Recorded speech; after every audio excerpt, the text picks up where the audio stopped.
नमस्कार साथियों, मैं Sunil Sharma DJ sir classes में आपका हार्दिक अभिनंदन करता हूं। उम्मीद करता हूं सबका और सबकी पढ़ाई जो है वो बड़े मज़ेदार तरीके से चल रही होंगी। ठीक है, मेरे द्वारा पढ़ाई गई जो क्लासेस हैं वो आप डीजे सर क्लासेस के एप्लीकेशन पे जाके और पीडीएफ जो है वो टेलीग्राम पे जाके डीजे सर क्लासेस के टेलीग्राम चैनल पे जाके आप वहाँ पे प्राप्त कर सकते हैं। इसके अलावा चैनल की प्लेलिस्ट में मेरे द्वारा दी गई सारे लेक्चर्स जो है वो उपलब्ध हैं। ठीक है, तो भारत के इतिहास में जो अपन पढ़ रहे थे टॉपिक वो था जैन धर्म। जैन धर्म में मैंने आपको लास्ट क्लास में बता दिया था कि 24 तीर्थंकर हुए हैं। तीर्थंकर मतलब जो तीर्थों की स्थापना की हुई है। संस्थापक कौन थे? ऋषभ देव जी थे, प्रथम तीर्थंकर कहे जाते हैं। ऋषभ देव जी को आदिनाथ जी भी कहते हैं। इनके प्रतीक चिन्ह है वो बैल है। ठीक है, नेक्स्ट जो अपन ने पढ़ लिया था 23वें तीर्थंकर थे पार्श्वनाथ जी। प्रथम और अंतिम जानना जरूरी है, लेकिन एग्जाम के दृष्टिकोण से जो अंतिम के पहले कौन से हुए हैं वो भी जानना जरूरी है। ठीक है, तो 23वें तीर्थंकर जो हुए हैं वो हुए हैं पार्श्वनाथ जी। पार्श्वनाथ जी के बारे में थोड़ा सा बेसिक इंफॉर्मेशन मैं आपको दूं, ये इंपॉर्टेंट है, थोड़े से ज्यादा विशेष नहीं, लेकिन इनके द्वारा जो दिए गए सबसे महत्वपूर्ण जो 4 महाव्रत थे, उन 4 महाव्रतों में एक व्रत महावीर स्वामी जी ने जोड़ दिया था। इसीलिए पार्श्वनाथ जी के बारे में अपन पढ़ेंगे। क्लियर? तो महावीर स्वामी जी के जब भी जन्म हुआ 599 ईसा पूर्व में महावीर स्वामी जी का जन्म हुआ था, और उनके 250 वर्ष पूर्व जो है वो 23वें तीर्थंकर जो जैन समाज के रहे हैं, जैन धर्म के रहे हैं, पार्श्वनाथ जी, उनका हुआ है। क्लियर? सम्मेद शिखर पर्वत पर इन्होंने जो है वो ज्ञान प्राप्ति के लिए वहां सम्मेद शिखर पर्वत पर गए, और वहां पे उनको कैवल्य की प्राप्ति हुई 84वें दिन में। 84 डेज के बाद में इनको परम ज्ञान की चेष्टा जो थी वो पूर्णतया शांत हुई जब इनको ज्ञान मिला, और वहीं पे इनकी मृत्यु हुई, जिसको निर्वाण कहा जाता है जैन परंपरा के अनुसार। क्लियर? नेक्स्ट, इनकी माता वामा थी, पिता अश्वसेन थे, पत्नी चंद्रावती या प्रभावती कह सकते हैं।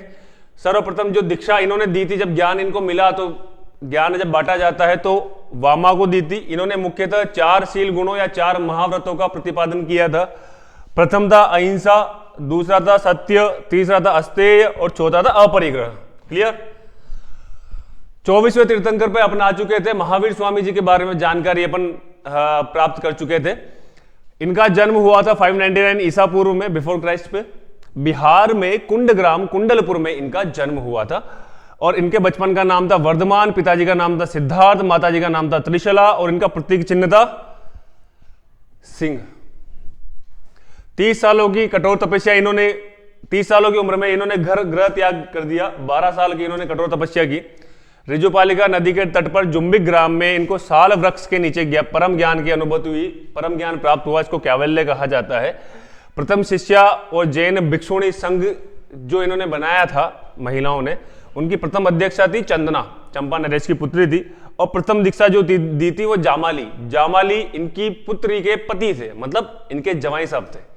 ठीक है, इनके दामाद थे, जिनको प्रथम इन्होंने शिक्षा दी। क्लियर? अब अपन आगे बढ़ते हैं। महावीर स्वामी जी के बारे में मैंने आपको बता दिया था कि जो बेसिक इंफॉर्मेशन इनसे संबंधित रही है। नेक्स्ट, महावीर स्वामी जी के जो शिष्य थे,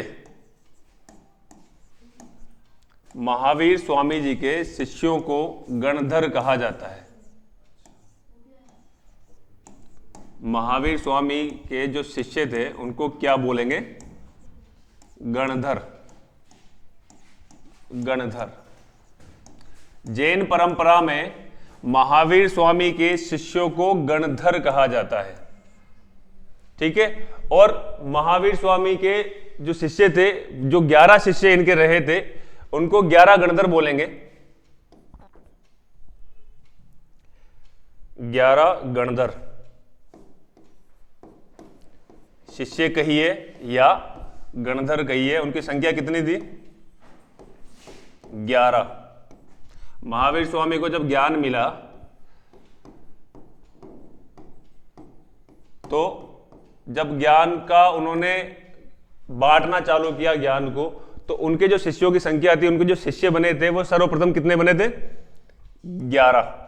उनके शिष्यों को उन्होंने ज्ञान बांटा, उनको जो ज्ञान मिला, मोक्ष से संबंधित जो ज्ञान मिला, उसके बाद में जब इन्होंने ज्ञान का जो है वो प्रतिपादन स्टार्ट किया कि यार मोक्ष आप इस तरीके से प्राप्त कर सकते हैं, तो 11 लोगों को, 11 मनुष्यों को इन्होंने ज्ञान बांटा। तो 11 जब इनका जो जीवन काल रहा है 599 ईसा पूर्व से 527 ईसा पूर्व तक, तब तक 11 में से 10 मर चुके थे, सिर्फ एक जिंदा था। महावीर स्वामी जी जब तक जिए तब तक 11 में से 10 निमट चुके थे, सिर्फ एक रह गया था। ठीक है, 10 गणधरों की मृत्यु, वैसे ये कोई विशेष इंपॉर्टेंट नहीं है, लेकिन कईयों को होता है कि साहब मुझे तो पूरी बारीक से बारीक जानकारी आप दें वरना मेरे को रातों को नींद नहीं आएंगी। महावीर स्वामी के जीवन काल में होगी थी।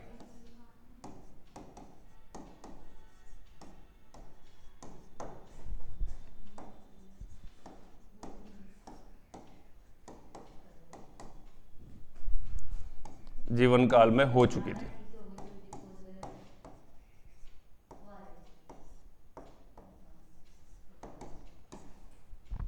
आपके सामने शायद ये पिक्चर जो है वो नई चल रही होंगी कि यार ये क्या है, महावीर स्वामी जी कौन है, कौन से गणधरों की बात चल रही है। लास्ट क्लास, ये द्वितीय क्लास है, जैन धर्म से संबंधित, जैन धर्म के बारे में पढ़ रहे हैं। जैनियों के बारे में सबने सुना होगा, किसी के सरनेम होते हैं फलाना फलाना जैन, तो वो जैन कहाँ से आए वो उसके बारे में अपन जानकारी पढ़ रहे हैं। जैन परंपरा में जो शुरुआत में हुए हैं वो 24 तीर्थंकर हुए हैं। अगर प्रथम स्लाइड से अपन वापस से बात करें तो जैन धर्म में 24 तीर्थंकर हुए, 24 इंसान हुए हैं जिन्होंने तीर्थों की स्थापना की थी। ठीक है, तीर्थों की स्थापना करने वालों को तीर्थंकर कहा जाता है। तो प्रथम जो थे उनके वो ऋषभ देव जी थे। जो प्रथम इंसान था जिन्होंने जैन धर्म की स्थापना की वो ऋषभ देव नाम के इंसान थे। उनको वो जब उनको ज्ञान मिला तो वो तीर्थंकर की फॉर्म में कन्वर्ट हो गए। पहले तो एक आम इंसान थे अपनी तरह, फिर इनको लगा कि यार इंसान पैदा हो रहा है, मर रहा है, तो जो अगर उसको मोक्ष चाहिए, ये जो साइकिल होता है ना, पैदा होता है मरता है, पैदा होता है मरता है, अपने हिंदू परंपरा में कहा जाता है कि जो पैदा होता है वो मरेगा अवश्य। ठीक, अब मरेगा तो अपन यूं कहते हैं कि अगले जन्म में कुछ ना कुछ उसका अवतार, वापस से अगला पुनर्जन्म होगा, ऐसा ब्राह्मण और ऐसा हिंदू परंपरा के अंदर माना जाता है। क्लियर? तो प्रथम जो संस्थापक रहे हैं जैन धर्म के वो रहे हैं ऋषभ देव जी। ठीक है, और इनका प्रतीक चिन्ह क्या है? बैल। ऋषभ देव जी के पिताजी का नाम जो था, ऋषभ देव जी के बारे में विशेष अपन जानकारी नहीं लेंगे, अपन द्वितीय जानकारी लेंगे। एक तो प्रथम जिन्होंने संस्थापक जो रहे हैं, जिन्होंने स्थापना की है, और 24 में से जो लास्ट रहा है, प्रथम और अंतिम के बारे में पढ़ेंगे। बीच के तीर्थंकरों से अपने को कोई मतलब नहीं है, वो जैन धर्म को मतलब होना चाहिए। उनको आवश्यकता है उस जानकारी को रखने की, अपने देवताओं को, अपने भगवान को याद रखने की। एग्जाम के पॉइंट ऑफ व्यू से सिर्फ अपन को प्रथम याद रखने हैं। जिन्होंने स्थापना की कौन थे? ऋषभ देव जी। ऋषभ का अर्थ होता है हिंदी में बैल। उनका प्रतीक चिन्ह याद रखने के लिए सबसे बढ़िया ट्रिक है, हिंदी के अंदर ऋषभ को जो अगर अपन देसी भाषा में बोलो तो बैल बोलेंगे। ऋषभ देव जी का प्रतीक चिन्ह बैल। संस्थापक ऋषभ देव जी। लास्ट जो थे वो महावीर स्वामी जी थे। प्रथम थे ऋषभ देव जी, 24वें थे महावीर स्वामी जी। अब महावीर स्वामी जी ने जो ज्ञान की बातें दी है, वो कुछ ज्ञान की बातें उनसे पहले जो तीर्थंकर हुए हैं उनसे थोड़ा सा लिया है, कुछ गुण लिए हैं। तो इसीलिए उनके पहले के जो तीर्थंकर रहे थे वो 23वें तीर्थंकर रहे थे पार्श्वनाथ जी। पार्श्वनाथ अपार्टमेंट, पार्श्वनाथ कॉलोनीज बहुत सारी है कुनाडी के अंदर, तो वो इन्हीं के नाम पे है। ठीक है, तो जिन्होंने वो कॉलोनी काटी है, जो उनके ओनर रहे हैं, तो दैट मीन्स क्या है कि वो जैन धर्म के रहे हैं। क्लियर? महावीर स्वामी जी का जन्म हुआ था 599 ईसा पूर्व। ईसा पूर्व का अर्थ होता है कि 0 से 2025 में अपन जी रहे हैं। 0 के पहले वाला जो सीन था उसको ईसा पूर्व बोलेंगे। क्लियर? तो मतलब 0 के पहले 600 साल पहले उनका जन्म हो चुका था, फिर 600 से 0 पे आए, 0 से 2025 में अपन जी रहे हैं। महावीर स्वामी जी के जन्म जब हुआ 599 ईसा पूर्व, उसके 250 वर्ष पूर्व पार्श्वनाथ जी का जन्म हुआ। दैट्स नॉट मच इंपॉर्टेंट, लेकिन इंपॉर्टेंट ये है कि जब इनको भी यूं लगा कि यार लोग बीमार पड़ रहे हैं, लोग मर रहे हैं, मरते हैं, जीते हैं, तो ये जो साइकिल है ना, इस साइकिल से अपन फ्री कब हो सकते हैं? दैट मीन्स फ्री होना मतलब अगर अपन को आज जो अपन जन्म जी रहे हैं मनुष्य वाला, जरूरी नहीं है अगला जन्म अपन को मनुष्य का मिले। हो सकता है कोई कीड़े बने, हो सकता है कोई कुत्ते बने, ऐसा माना जाता है अपनी परंपरा के अनुसार। मैं नहीं कह रहा हूं, मैं एक ही बार जिया हूं अभी।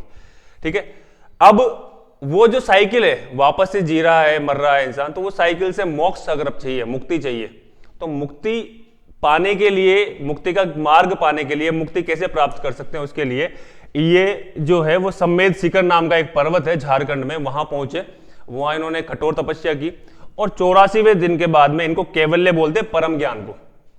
परम ज्ञान मतलब सबसे उच्च ज्ञान जो होता है, वो ज्ञान मिला कि यार इस तरीके से अपन मोक्ष प्राप्त कर सकते हैं। ठीक है, तो वहां पे सम्मेद शिखर जी में इनको ज्ञान मिला और वहीं पे उनकी मृत्यु होगी। मृत्यु को जैन धर्म में निर्वाण बोला जाता है, निर्वाण को प्राप्त हो गया, निर्वाण की प्राप्ति होगी। पिता का नाम अश्वसेन था, माता का नाम वामा था, पत्नी चंद्रावती प्रभावती था। जब इनको ज्ञान मिला तो सबसे पहले जब इन्होंने ज्ञान बांटा, तो सबसे पहले किसको बांटा? अपनी माता को, वामा को। सबसे प्रथम जो दीक्षा दी वो वामा को दी थी। क्लियर? इन्होंने 4 शील गुणों का प्रतिपादन किया है, अहिंसा, सत्य, अस्तेय और अपरिग्रह। और इसी में एक ऐड कर देंगे ब्रह्मचर्य, तो महावीर स्वामी जी ने दे दिया था। 4 तो इन्होंने दे दिए थे। अहिंसा मतलब हिंसा नहीं करनी है, मारपीट नहीं करनी है किसी के साथ में, झूठ नहीं बोलना है। अस्तेय मतलब चोरी नहीं करनी है। और अपरिग्रह मतलब आवश्यकता से अधिक चीजें ग्रहण नहीं करनी है। आप अगर 2 रोटी खाएं तो 2 में ही जीवित रहें, 6 मत खाइए, फेलोगे वरना। क्लियर?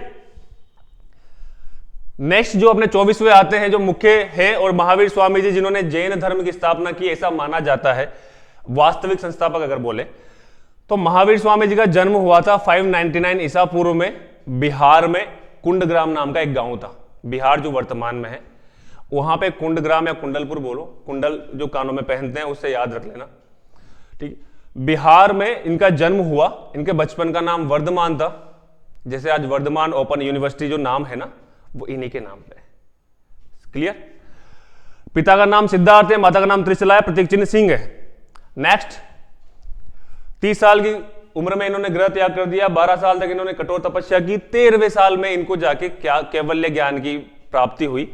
और कैवल्य ज्ञान कहां मिला? रिजुपालिका एक नदी थी, उसके तट पर ये बैठ के, नदी में तो बैठेंगे नहीं, किनारे पे बैठेंगे, तो जुम्बिक नाम का एक गांव था, वहां पे एक साल का पेड़ था, साल के पेड़ के नीचे तपस्या कर रहे थे, तो वहीं पे इनको परम ज्ञान की प्राप्ति हो गई। प्रथम शिष्या, जब इनको ज्ञान की प्राप्ति हो तो ज्ञान बांटेंगे, तो प्रथम जो ज्ञान बांटा फीमेल कैटेगरी में, तो उनका नाम था चंदना, चंपा नरेश की पुत्री थी। ठीक है, प्रथम दीक्षा दी थी जामाली को। फीमेल कैंडिडेट में तो कौन थी? चंदना। और मेल कैंडिडेट में कौन था? जामाली। जामाली कौन था? इनकी पुत्री थी।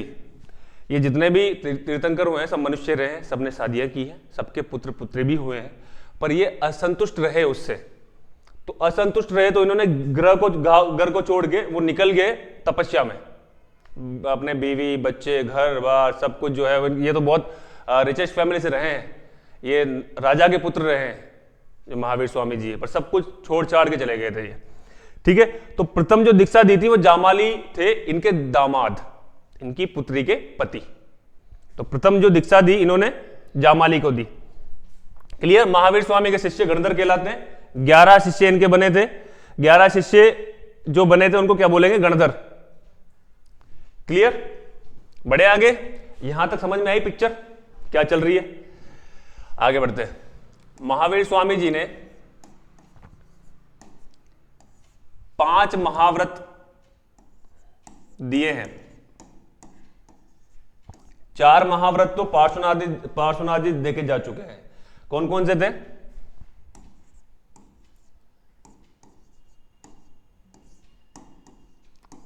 अहिंसा, सत्य, अस्तेय, अपरिग्रह। ठीक है, 5 महाव्रत कौन से हैं? अहिंसा, असत्य नहीं, सत्य, सत्य बोलना है। ठीक है, दूसरा सत्य, तीसरा अस्तेय, चौथा अपरिग्रह, और 5वां जो है वो ब्रह्मचर्य।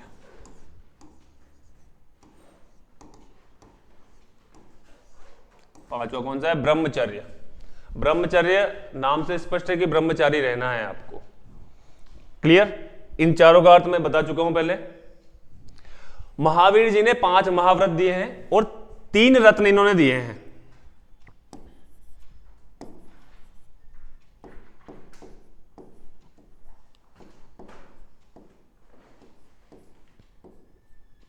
तीन रत्न इन्होंने दिए हैं।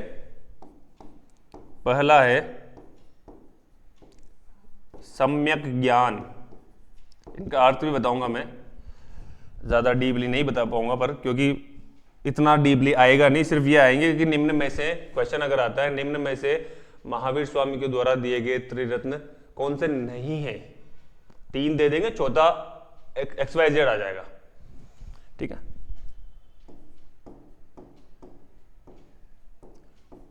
सम्यक ज्ञान, सम्यक दर्शन और सम्यक चरित्र।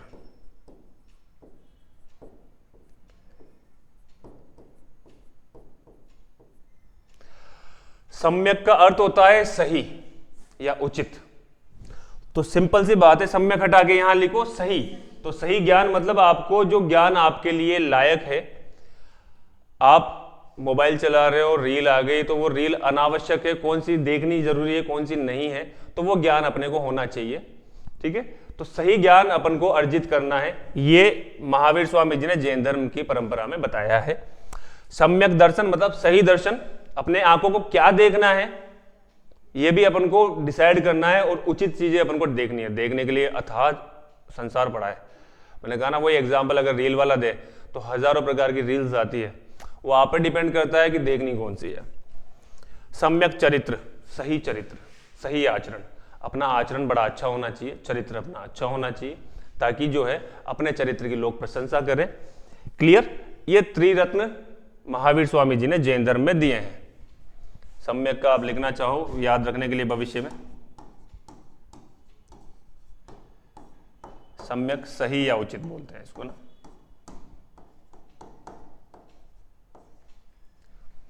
यहां तक की कहानी क्लियर। महावीर स्वामी जी ने क्या ज्ञान प्राप्त किया वो बातें चल रही है अभी। महावीर स्वामी जी का जन्म कब हुआ, वो उन्होंने ज्ञान कहां प्राप्त किया और उसके बाद में ज्ञान किनको बांटा, वो अपन बात कर चुके हैं। लेकिन उन्होंने ज्ञान में क्या क्या प्राप्त किया वो कुछ बातें यहां पे चल रही है। त्रिरत्न इन्होंने दिए, 5 महाव्रत इन्होंने दिए। ठीक है, 5 महाव्रत मतलब ये है कि ये जो महाव्रत है इनको अपने आचरण में उतारो, ताकि जो है वो आप परम ज्ञान की अनुभूति करने के लायक बन सके। आप चोरी कर रहे हैं और आप भगवान का नाम भी ले रहे हैं तो ये साथ में नहीं चलेंगे, ये कहना चाह रहे थे। बढ़े आगे। जैसे ब्राह्मण परंपरा या हिंदू परंपरा में कहा जाता है कि अगर अपने कर्म अच्छे रहेंगे तो अपने को जो फल है, होता है ना कि यार तो तेरे कर्म बढ़िया सुधार ले यार, वरना तेरे को ऊपर वाला बहुत बुरा फल देगा। तो कर्म अगर अच्छे हैं तो दैट मीन्स क्या है कि अपन मनुष्य हैं। अभी अपन ने इस पूरे जन्म, पूरे जो अपना जीवन काल रहेगा इसमें अपने कर्म बड़े अच्छे रखे हैं अगर अपन ने, तो नेक्स्ट हो सकता है वापस से अपन को मनुष्य जन्म मिल जाए, हो सकता है। अगर आपके कर्म अच्छे नहीं रहे तो कहते ना तो अगले जन्म में कीड़ा बनेगा, तो अगले जन्म में कुत्ता बनेगा, देख लेना। तो वो जो है वो पुनर्जन्म वाली बात जो है ना वो कर्म पे आधारित है। ऐसा अपने हिंदू परंपरा में कहा जाता है, आपके कर्म अच्छे होंगे तो आपका जो पुनर्जन्म वाला जो फेरा है वो अच्छा रहेगा। यही चीज का जो है वो इस चीज से सहमत जैन धर्म भी रहा है। मुस्लिम परंपरा कभी भी पुनर्जन्म पे विश्वास नहीं करती है। मुस्लिम जितने भी रहेंगे ना वो सिर्फ ये कहते हैं कि यही जन्म है जीने के लिए, अगला जन्म तो होना ही नहीं है अपना, तो पुनर्जन्म की धारणा में विश्वास नहीं करते हैं। तो इसीलिए जो उनको जो भी काटाकुटे करने होते हैं ना वो इसी जन्म में कर जाते हैं। वो 72 हूरों के लालच में वो खुद के शरीर पे बॉम्ब डाल के कुदा दिया जाता है उनको। खैर, तो जैन धर्म जो है वह जैन धर्म कर्म एवं पुनर्जन्म पर विश्वास करता है। कर्म का सिद्धांत और पुनर्जन्म का जो सिद्धांत होता है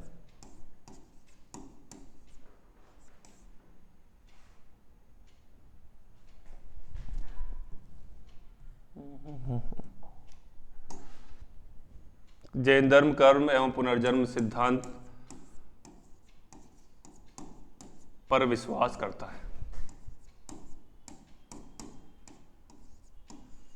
समझ में आ रहा है ना?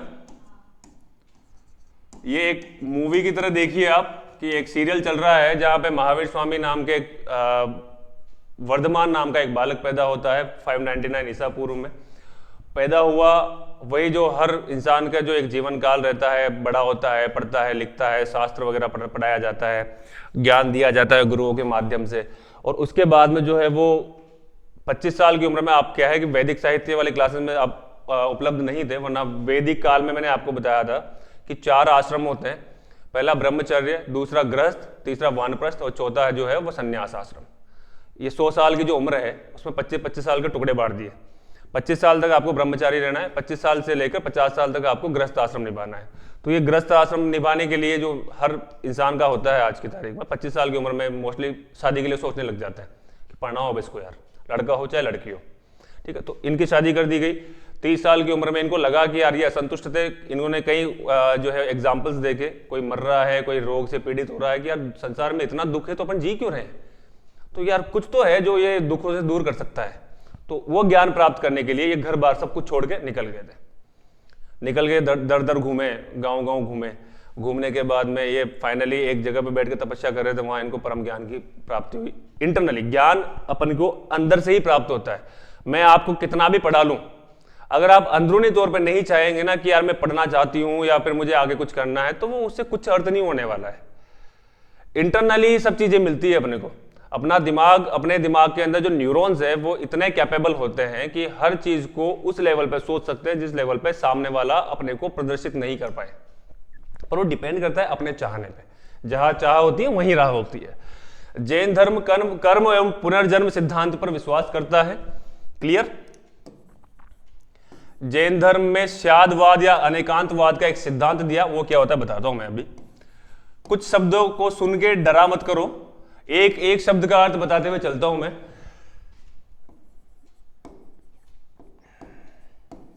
जैन धर्म में स्यादवाद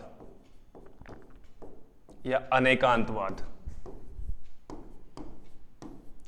अनेकांतवाद। जैन धर्म में स्यादवाद व अनेकांतवाद का सिद्धांत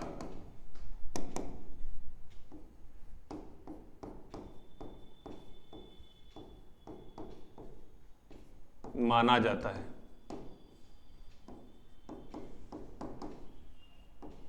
स्यादवाद व अनेकांतवाद का सिद्धांत क्या होता है? अपन ने किसी चीज को देखा, तो उस चीज के, मान लीजिए सपोज आप है और आपके कोई दोस्त है, आपने सुना कि यार वो दोस्त मेरी बुराई कर रही थी, मोस्टली जनरली होता ही है, तो बुराई कर रही थी, तो उस बुराई आपने सुना क्या बुराई कर रही थी, उस आधार पे आप उससे लड़ सकते हैं। एक ऑप्शन तो ये है। एक ऑप्शन ये है कि आपका दिमाग इस लेवल पे डेवलप है कि आप पहले ये सोचेंगे बुराई कर क्यों रही थी यार। और भी तो पहलू होते हैं, हो सकता है बातें तोड़ मरोड़ के इधर पेश की गई हो, या हो सकता है कि कुछ लाइन उसकी ऐसी रही हो जो उसका अर्थ ये नहीं रहा हो। तो ओवरऑल हर सिक्के के हजारों पहलू होते हैं, कई पहलू होते हैं। ऐसा एक कहावत है ना, हर सिक्के के कई पहलू होते हैं। तो इसका मतलब क्या है कि वो सिक्का जो अपन देख रहे हैं, वो मान लो इधर से देख रहे हैं, अपनी बुद्धि सिर्फ इधर फोकस्ड है, पहलू हजारों हैं। तो अनेकांत का अर्थ होता है अनेक अंत, अनेक उसके पहलू हैं। अपनी बुद्धि सिर्फ उतना सा देख सकती है जो अपने सामने दिखाया जाता है। जिस दिन आप सारे पहलू देखना जान जाओगे ना, उसी दिन आपको परम ज्ञान की अनुभूति, परम ज्ञान की प्राप्ति हो जाएगी। जैसा कि एक बड़ा आजकल चलन में है, वो महाकुंभ में एक IITian बाबा घूम रहे हैं आजकल। एक IITian लड़का है जो जटाएं वटाएं बढ़ा के जो है उसका इंटरव्यू ले लिया किसी पत्रकार ने। पूछा कि आप कैसे, क्या कि मैं IIT बॉम्बे में था, तो शॉक्ड हो गया कि यार इतना एजुकेटेड बंदा बाबा बन गया। तो वो स्पष्ट कहता है, वो उससे पूछता है कि भाई क्या कारण रहा, कि यार जो ये जो जीवन का जो फेर है, इससे दूर मैं ज्ञान प्राप्त करने के लिए आया हूं। दुनिया पागल कहती है उसको, या कुछ भी कह सकती है, वो जब उसको हंसता है, लेकिन वो अपने आप में क्या होता है ना कि जिनको परम ज्ञान मिल जाता है ना, उनकी दुनिया ही अलग हो जाती है। वो इस जगत में नहीं जी रहे होते हैं, उनका कनेक्शन कहीं और बन जाता है डायरेक्ट। उनका दिमाग इस लेवल पर डेवलप हो चुका होता है कि वो इमेजिन क्या, वो सामने साक्षात पा सकते हैं। उन्होंने अगर हनुमान जी सोच लिए, तो महादेव जी सोच लिए, तो सामने खड़े रहेंगे उनके। वो इस लेवल पे डेवलप हो चुके हैं। आज मान लीजिए आप मंदिर जाते हैं, अपने हाथ जोड़े, सामने सिर्फ शिवलिंग होता है भगवान का, लिंग पूजा अपन करते हैं, वो शिव जी का जो लिंग है, उस लिंग को सामने आंखों से देखते हैं। लेकिन अगर अपन अपने दिमाग में आप आधा घंटा बैठो और आधे घंटे में आप ये इमेजिन कर पाओ कि यार महादेव जी मेरे बगल के मुड्डे पे बैठे हुए हैं, तो फिर आपका दिमाग डेवलप बहुत अच्छा हो चुका है। और ये डेवलपमेंट के लिए ही तपस्या करते थे बाबा लोग पहले, आज भी करते हैं। ठीक है, हालांकि बाबा बनाने पे विश्वास नहीं करूंगा मैं कि आप भी बाबा बने जाके, क्योंकि कई साधु भी वहां फेमस है आजकल। तो जैन धर्म में शादवाद का मतलब क्या हो गया कि हर प्रत्येक वस्तु के कई पहलू होते हैं। बुद्धि जो है वो प्रत्यक्ष चीज को देखती है।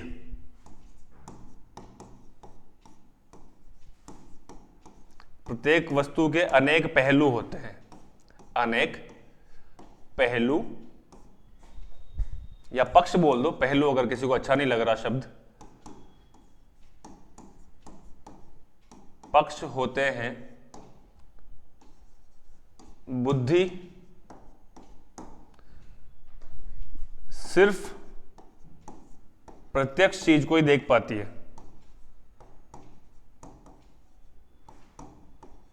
प्रत्यक्ष वस्तु को देख सकती है।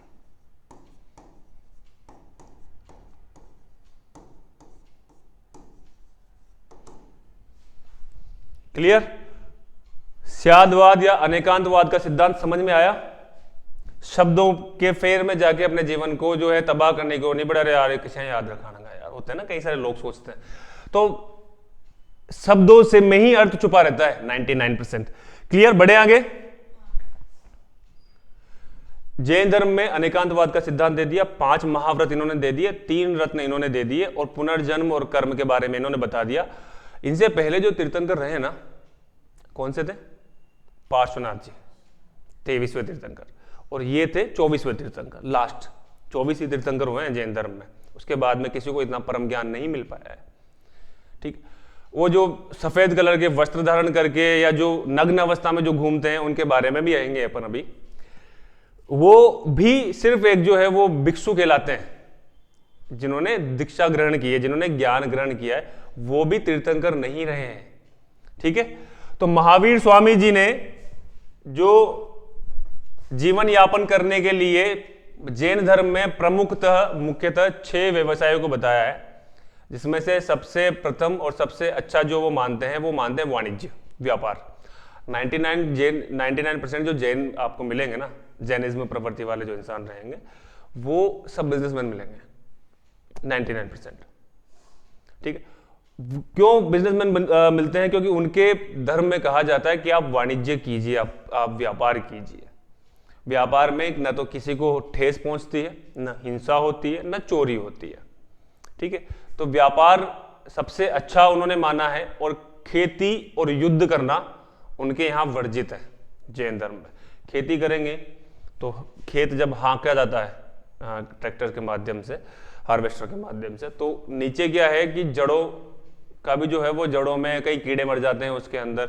तो जैन इसीलिए प्याज और अदरक वगैरह नहीं खाते हैं, जो जमीन के नीचे उगते ना, वो नहीं खाते हैं जैनी जो लोग होते हैं। क्यों नहीं खाते हैं? क्योंकि वो मानते हैं कि उसके अंदर जान है।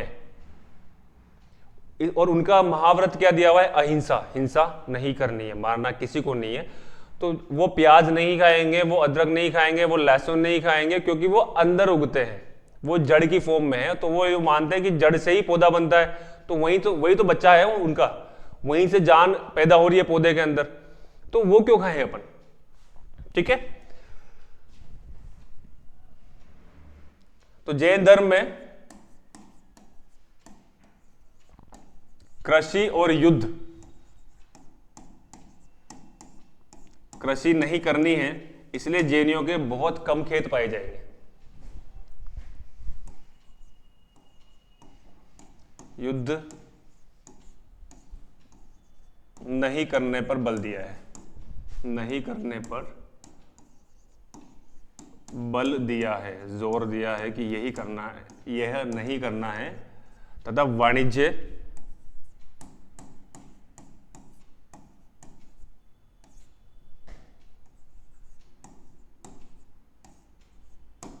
मुख्यतः जीविकोपार्जन का साधन है। जीविको मतलब जीविक उपार्जन, जिंदा रहने के लिए जो चीजें की जाती है, जीविकोपार्जन का साधन है।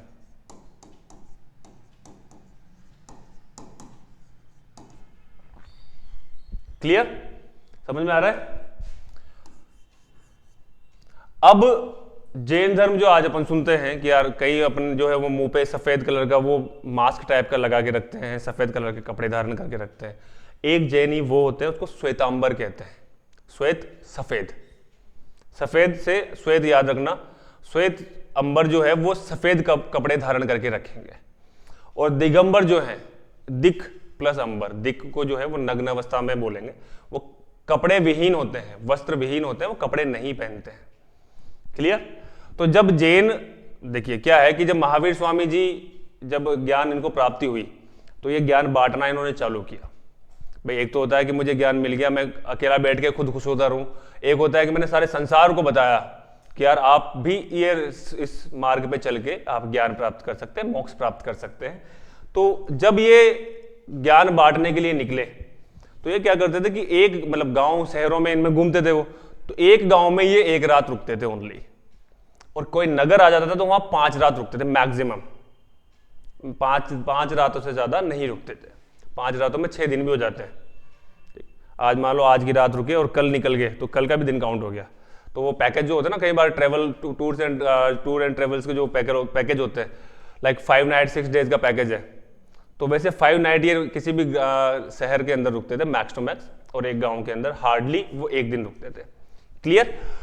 वहां पे वो लोगों को ज्ञान बांटते थे कि आप इस तरीके से ये जो आप जी रहे हो ना, ये सब बुलशिट है, सब बावड़ी बातें हैं भैया, ये जो आया है उसको मरना है। तो अगर आपको ये मरने वाले जीने वाले फेरों से निकलना है तो जो मैं ये त्रिरत्न 5 महाव्रत इनको सबको अपनाओ जीवन में, और अपनाते हुए अपना जीवन जो है वो जियो, तो आप अपने आप ही जो है ऊपर वाले से आपका कनेक्शन जुड़ जाएगा।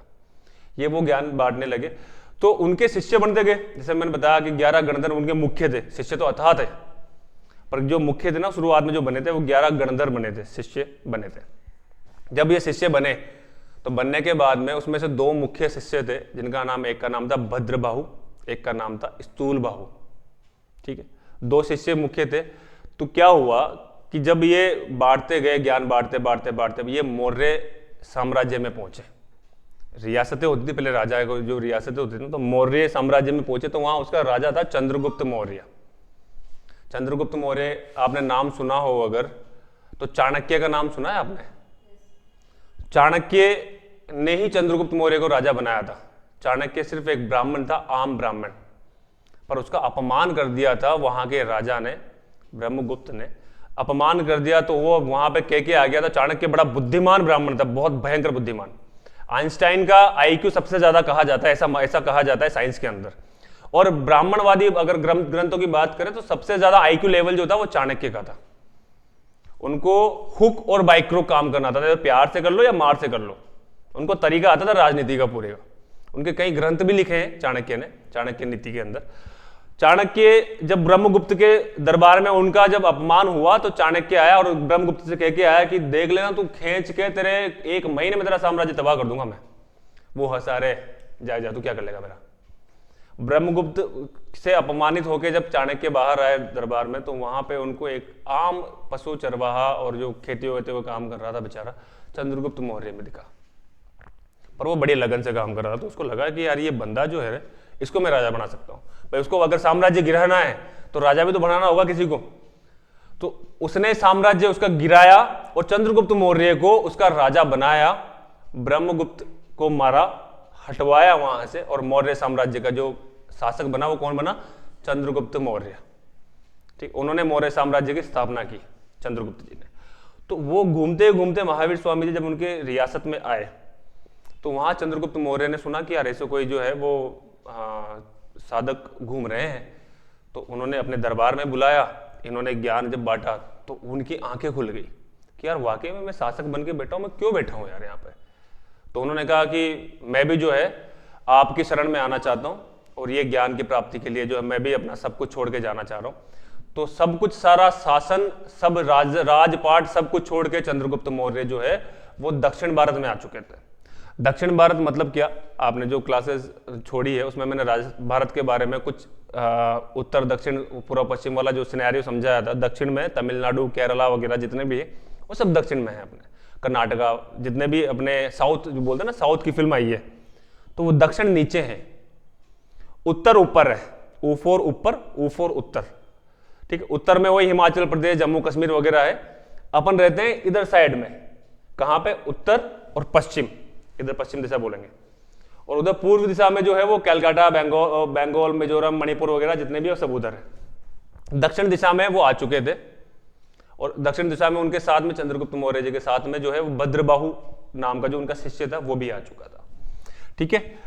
तो भद्रबाहु जब आया उनके साथ में, चंद्रगुप्त मौर्य जी के साथ में, चंद्रगुप्त मौर्य ने वहीं पे जो है अपना प्राण त्याग दिया था। जैन परंपरा में ऐसा माना जाता है कि अगर आपको एक होता है ना नेचुरल डेथ, उसकी अपेक्षा अगर आपको मरना है तो सबसे बढ़िया उपवास करके मरो। उपवास मतलब समझते ही हैं, अब बताने की आवश्यकता ही नहीं है। आपको ना तो अन्न ग्रहण करना है ना जल ग्रहण करना है, करवा चौथ का व्रत टाइप्स। जब अन्न और जल बॉडी के अंदर नहीं जाएगा तो जो होता है धरने पे बैठते हैं कई लोग कि वो जो है वो धरने पे बैठ गया भैया, वो अन्न जल ग्रहण नहीं कर रहा है, तो वो उपवास कर रहा है मनाने के लिए गवर्नमेंट को। तो वो उपवास करते करते अगर आपका शरीर जो है वो साथ छोड़ देता है, आप मर जाते हैं, तो उसको सल्लेखन बोला जाता है जैन परंपरा में, ठीक है। ये भी लिखा देता हूं मैं,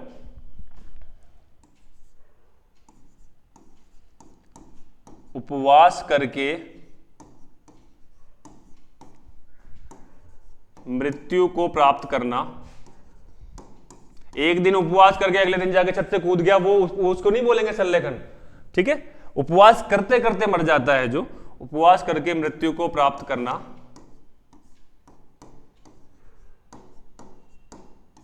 सल्लेखन कहलाता है।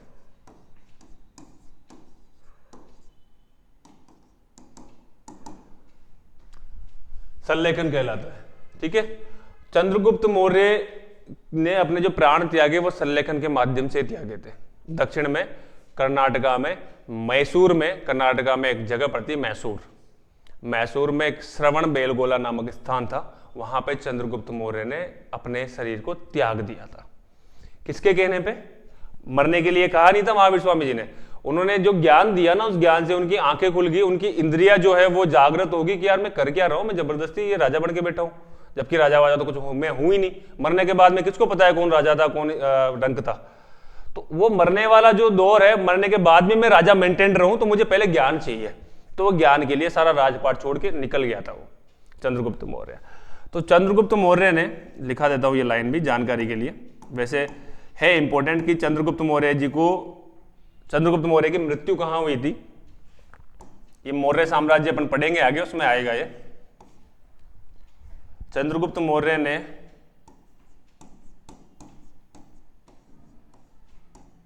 जो सल्लेखन किया था वो कहां किया था? मैसूर में श्रवण बेलगोला। मैसूर कहां है?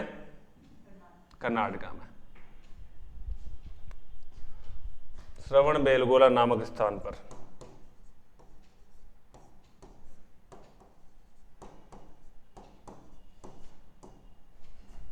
किया।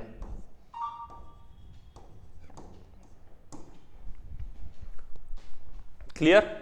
यहां तक की कहानी क्लियर है? रटने की आवश्यकता नहीं है या है? रटने की आवश्यकता है? चलो नेक्स्ट। स्वामी जी के दो शिष्यों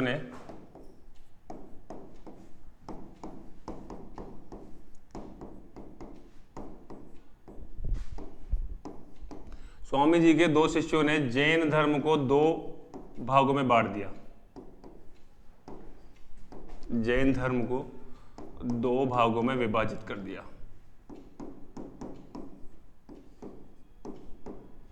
दो भागों में विभाजित कर दिया। पहला कौन सा था?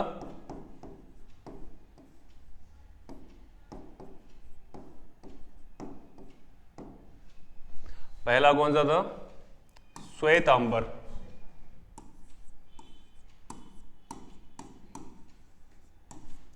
श्वेतांबर, श्वेतांबर जो भद्रबाहु थे,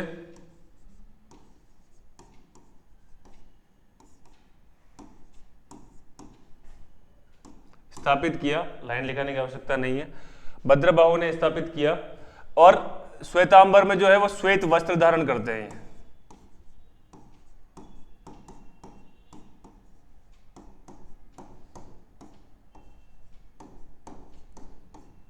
क्लियर। नेक्स्ट जो है वो कौन से हैं, दिगंबर। दिगंबर दिगंबर जो है वो किन्होंने स्थापना की, स्थूल बाहु। बाहु बाहु याद रखना, बाहुबली वाला बाहु, ठीक है। ये भद्र बाहु, ये स्थूल बाहु, या स्थूल भद्र बाहु भी बोलते हैं पर स्थूल बाहु काफी है। दिगंबर स्थूल बाहु ने, और ये नग्न अवस्था में, वस्त्र विहीन या नग्न अवस्था।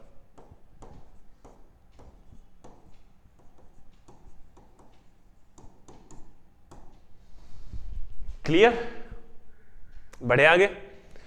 यहां तक क्लियर है। दो भागों में जैन धर्म बढ़ चुका है, श्वेतांबर और दिगंबर, ठीक है।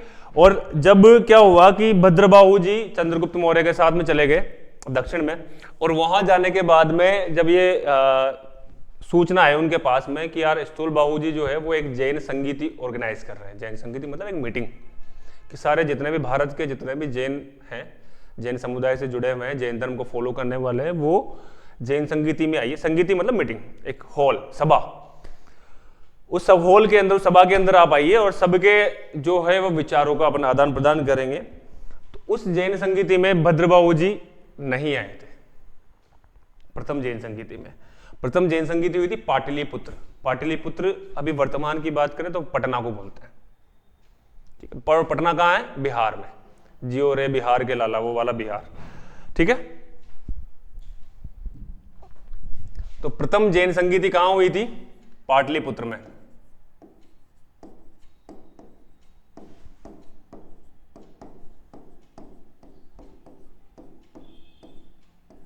प्रथम जैन संगीति कहां हुई थी, पाटलिपुत्र।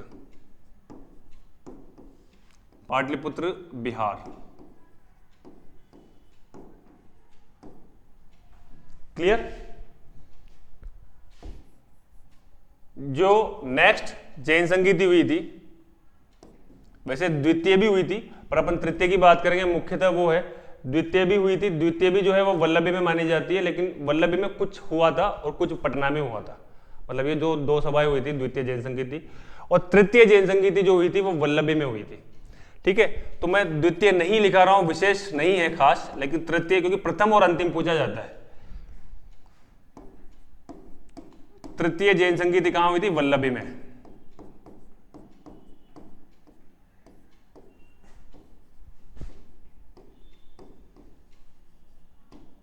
जहां के चंद्रगुप्त मौर्य राजा थे, ठीक है। क्लियर। तो जैन संगीतियां कितनी हुई, 3, प्रथम और तृतीय। मतलब प्रथम द्वितीय भी हुई है, द्वितीय भी अगर लिखना चाहो, किसी के जीवन में अशांति रहे कि नहीं यार मार साहब लिखा हो यार, तो लिखा सकते हैं अपन। तो वल्लभी और पाटलिपुत्र दोनों का मिक्सअप वहां पे हुआ था। फाइनली जो है वो वल्लभी में तृतीय जैन संगीति का ऑर्गेनाइज हुआ। क्लियर, बड़े आगे। अब एक जो आपने सबसे प्रसिद्ध सुना होगा, वैसे महावीर स्वामी जी का जन्म के बारे में अपन पढ़ चुके थे। 599 ईसा पूर्व में उनका जन्म हुआ था। ऋजुपालिका नदी के तट पर उनको ज्ञान प्राप्ति हुई थी, ठीक है। अब जब उनको ज्ञान मिला, 30 साल की उम्र में उन्होंने घर छोड़ा, 13वें साल में उनको ज्ञान मिला। तो मतलब कितने साल के हो चुके होंगे वो, 43 ईयर्स। 43 साल के जब वो हुए तब जाके उनको ज्ञान मिला।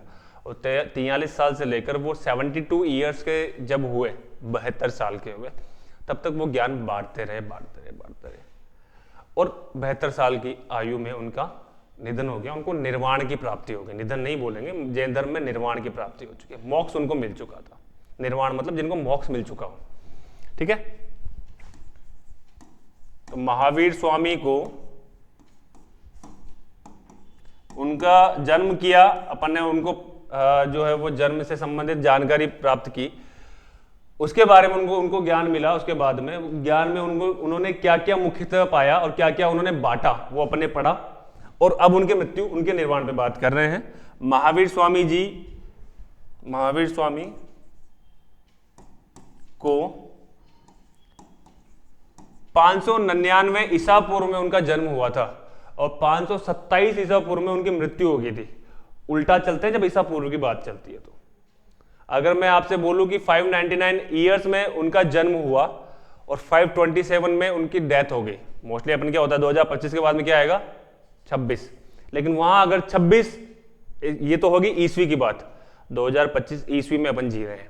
मैं बोलूं 2025 ईसा पूर्व की बात अगर अपन करेंगे तो 2025 और 2026 ईसा पूर्व में से सबसे बड़ा कौन है 2025। और अगर अपन अभी ईस्वी की बात करेंगे तो 2025 बड़ा है या 2026 बड़ा है 2026। ठीक है, समझ में आई बात। महावीर स्वामी को 527 ईसा पूर्व ईपू में निर्वाण की प्राप्ति हुई।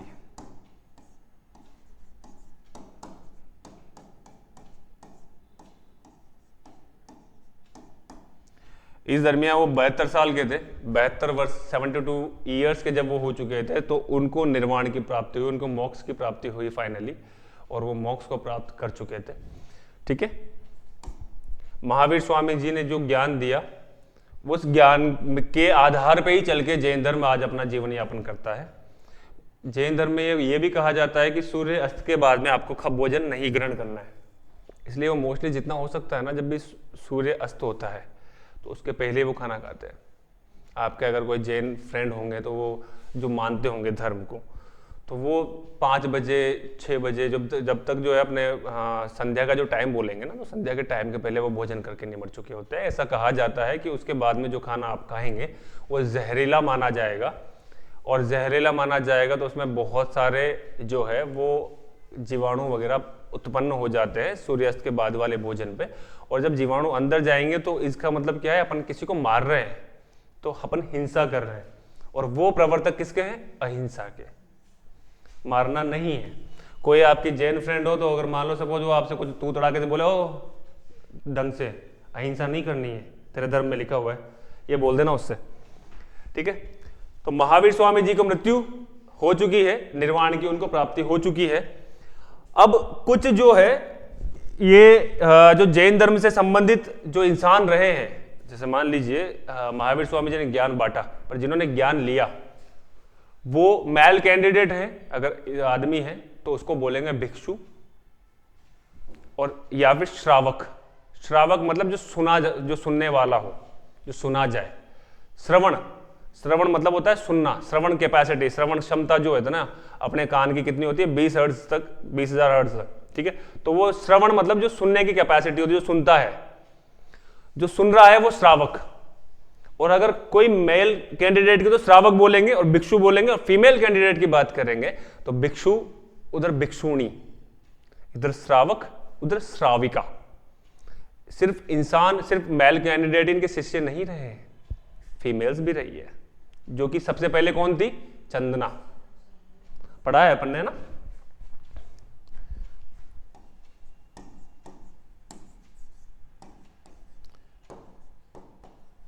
जैन धर्म में दीक्षा प्राप्त करने वाले, करना कहाँ गया यार, करना ये रहा,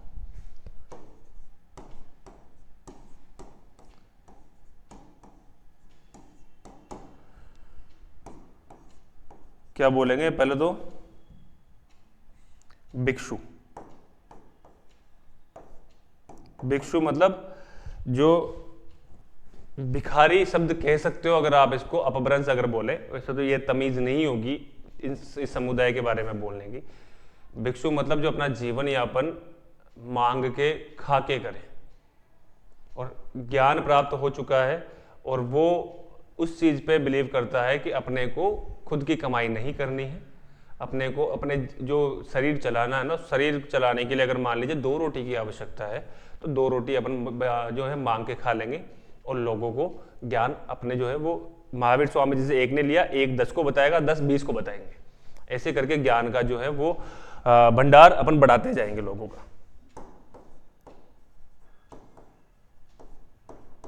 भिक्षु भिक्षुणी और श्रावक श्राविका।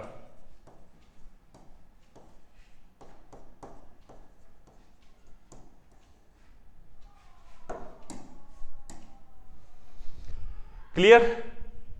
बोरिंग लगा? थोड़ा मजा आया? नेक्स्ट अगर अपन बात कर रहे हैं तो जैन धर्म के, ये तो होगी जैन धर्म की बात है, महावीर स्वामी जी की बात अपन कर चुके हैं, ठीक है। जैन धर्म से संबंधित जो मंदिर है, जो मुख्य मुख्य मंदिर है, ज्यादा अपन पढ़ेंगे नहीं, जो मुख्य मुख्य मंदिर है जैन धर्म जो अपन पढ़ रहे हैं, वो अपन पढ़ रहे हैं ईसा पूर्व की बातें।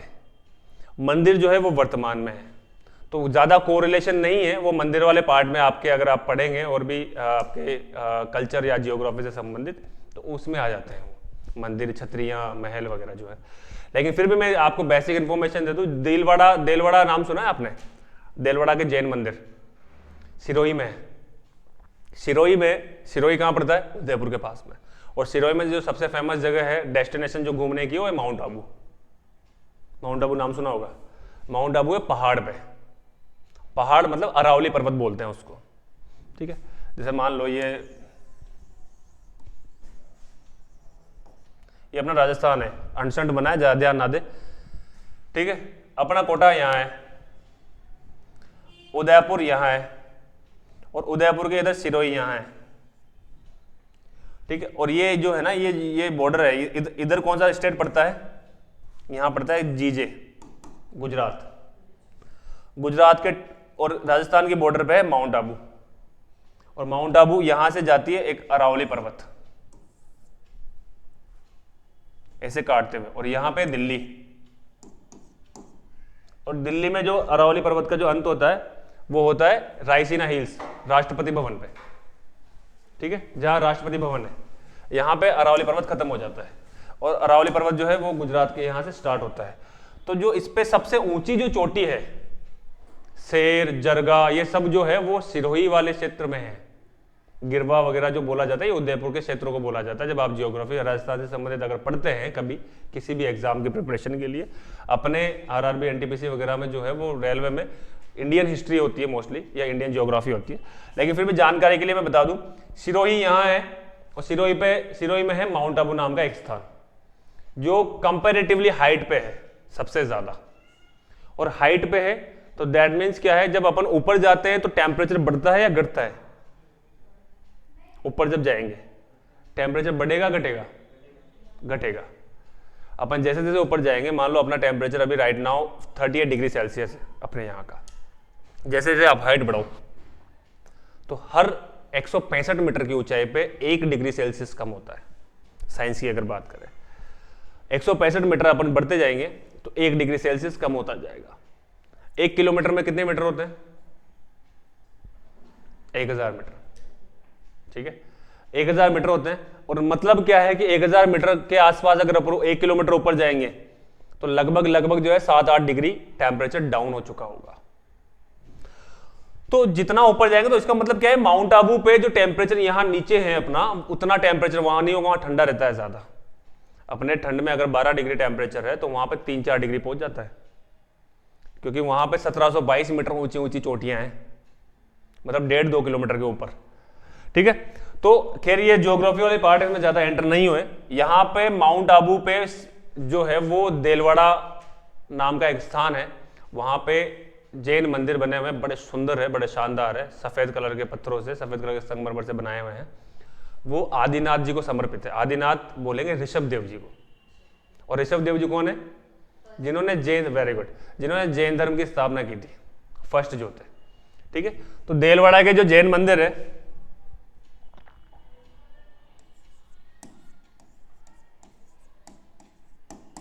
देलवाड़ा के जैन मंदिर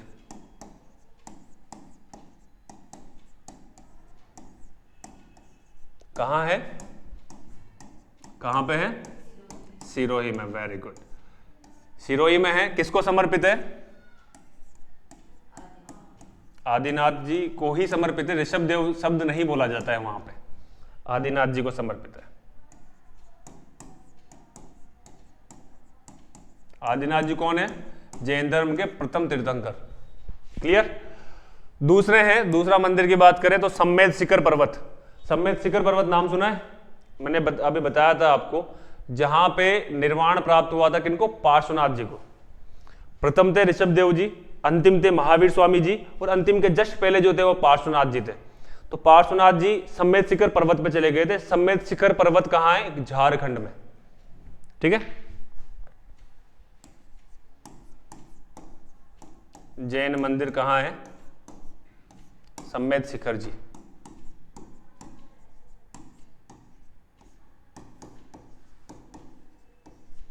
सम्मेद शिखर पर्वत पर जो जैन मंदिर है, कहाँ पड़ता है सम्मेद शिखर पर्वत? झारखंड, गिरिडीह नाम की एक जगह है झारखंड में, वहां पे पड़ता है। और ये किसको समर्पित है? बिल्कुल, किनको समर्पित है? क्योंकि वहां पे जाके उन्होंने ज्ञान प्राप्ति की, वहीं पे उनको निर्वाण प्राप्त हुआ।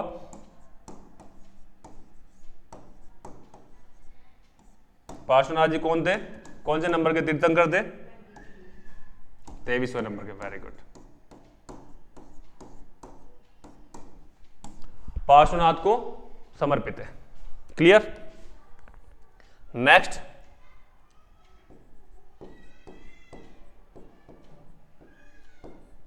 जैन दर्शन मंदिर, ये भी जैन मंदिर ही बोलो आप। ये है पावापुरी। पावापुरी पड़ता है बिहार में। और बिहार से कौन संबंधित रहे हैं? कौन से तीर्थंकर संबंधित रहे हैं बिहार से? महावीर स्वामी जी। ठीक है, तो सिंपल सी बात है कि ये जो मंदिर है पावापुरी वाला, यहीं पे उनकी मृत्यु हुई थी बेसिकली। पावापुरी नामक जो जगह है, महावीर स्वामी जी की जो मृत्यु हुई, मतलब उनको जो निर्वाण प्राप्त हुआ, वो कहाँ हुआ था? पावापुरी में। ठीक है, किनसे संबंधित है? महावीर स्वामी जी से।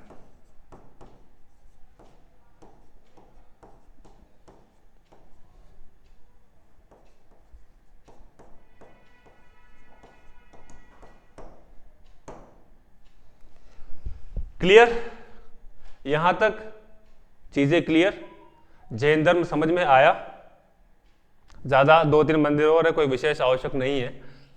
जैन धर्म के अगर पूछा जाता है क्वेश्चन, तो वो सिर्फ पूछा जाता है 99% या तो त्रिरत्नों से संबंधित। त्रिरत्न कौन से रहे हैं? सम्यक दर्शन, सम्यक ज्ञान और सम्यक चरित्र। 5 महाव्रतों से संबंधित निम्न में से कौन सा व्रत महावीर स्वामी के माध्यम से नहीं दिया गया है? नहीं दिया गया है।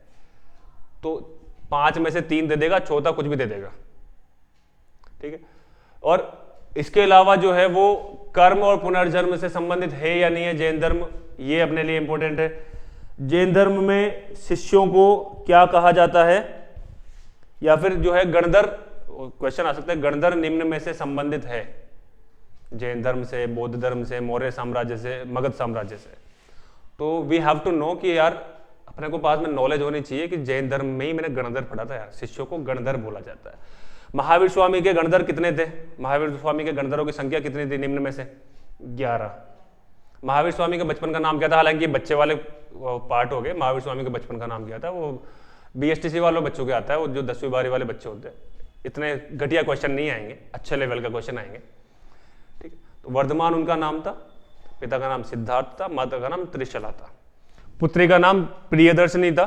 पुत्री का नाम नहीं लिखा है मैंने, वैसे कोई दिक्कत नहीं, लिखना चाहो तो लिख लो, वैसे कोई विशेष इंपॉर्टेंट नहीं है। वो इसलिए अपन पुत्री का नाम पढ़ा जाता है क्योंकि इनके पति जो थे उन्हीं को प्रथम शिक्षा दीक्षा इन्होंने दी थी। क्या नाम था? जामाली। प्रथम जो शिष्य था वो कौन था? जामाली। और प्रथम शिष्या कौन थी? चंदना। ठीक है, यहां तक चीजें क्लियर? जैन धर्म यहीं पे याद हो चुका है, बस आपको जो है वो जाके एक बार रिवीजन कर लेना है। और रिवीजन जो है आप चाहो तो लिखे हुए ज्ञान पे जाइए, या फिर जो है शाम को मेरे वीडियो अपलोड कर दी जाती है चैनल पे, वहां पे आप दोबारा देख सकते हैं इसी चीज को, तो चीजें रिकॉल हो जाएंगी। ठीक है, तो आज के लिए इतना ही। उम्मीद करता हूं समझ में आया होगा, मजा आया होगा जैन धर्म पढ़ने में। जैन धर्म की यहीं पे समाप्ति होती है। अगला जो अपन पढ़ेंगे वो बौद्ध धर्म पढ़ेंगे। जैन धर्म महावीर स्वामी जी से संबंधित था, बौद्ध धर्म जो रहेगा वो महात्मा बुद्ध से संबंधित रहेगा। इसमें भी अपन ने उनका जन्म कब हुआ, उन्होंने क्या ज्ञान दिया और उनकी मृत्यु कब हुई, उसमें भी जो है अपन महात्मा बुद्ध के बारे में पढ़ेंगे। जितने भी ये संत रहे ना जिन्होंने स्थापना की है, वो सब 29-30 साल की उम्र में घर छोड़ के जा चुके थे।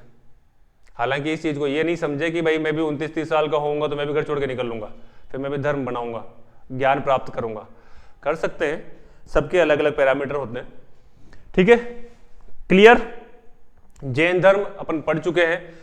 मैंने आपको इसके पहले वैदिक साहित्य पढ़ाया था, वैदिक काल पढ़ाया था। वैदिक काल जो था वो ब्राह्मण परंपरा से संबंधित था, हिंदू परंपरा से संबंधित, क्योंकि वेद कितने होते हैं? 4, और चारों वेद जो है वो अपने हिंदू परंपरा से संबंधित रहे थे।